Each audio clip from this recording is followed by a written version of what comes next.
বাপ মারে খুশি করতে লক্ষ টাকা খরচ করা লাগে না রে যুবক। মারে বাবারে খুশি করতে বোয়াল মাছ খাওয়ানো লাগে না। মুখ বইরা আম্মা কয়া ডাক দেও, মুখ বইরা আব্বা কয়া ডাক দেও, দেখবা বাপ মার দিল খুশি হয়ে গেছি। আল্লাহ কয় বান্দা তুই তোর মারে খুশি করলি না, যেন আমি আরশের মালিক রে খুশি কইরা নিলি।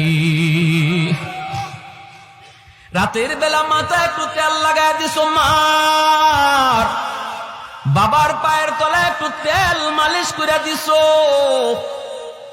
ওই রাতে যদি তোমার মরণ হয়, মায়ের নবীর সুসংবাদ তোমার ব্যাপারে, যত বড় গুনাহগার তুমি হও না কেন, সকাল হওয়া মাত্রই তোমার জন্য জান্নাতের দরজা খোলা। সকাল হওয়া মাত্রই জান্নাতের দরজা খোলা।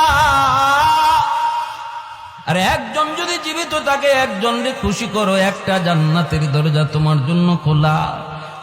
এরপরে নবী বলেন, আমান আসবাহা আসিয়ান লিল্লাহি ফি ওয়ালিদাইহি আসবাহা লাহু বাবান মাফতুহান মিনান নার।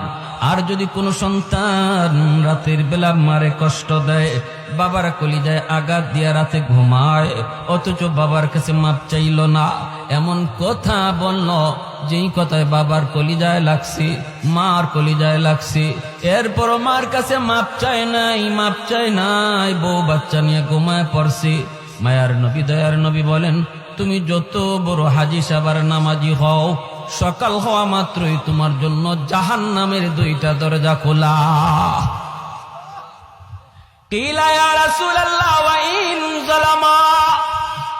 সাহাবায়ে কেরাম জিজ্ঞেস করে, ইয়া রাসূলুল্লাহ এত বড় কথা, যদি কোনো মা কোনো বাবা সন্তানের সাথে জুলুম করে, যদি কোনো সন্তানের উপরে বাপ মা জুলুম করে, তিনটা সন্তানের ভিতরে দুইটারে মায়া করে, একটারে কম মায়া করে, অথবা সম্পত্তি বন্টন করার সময় একজনরে কম দিছে আর একজনরে বেশি দিছে, এইভাবে যদি কোনো মা বাবা কোনো সন্তানের উপরে জুলুম করে গো নবী, তবুও কি সন্তান বাপ মার সাথে ভালো আচরণ করবে?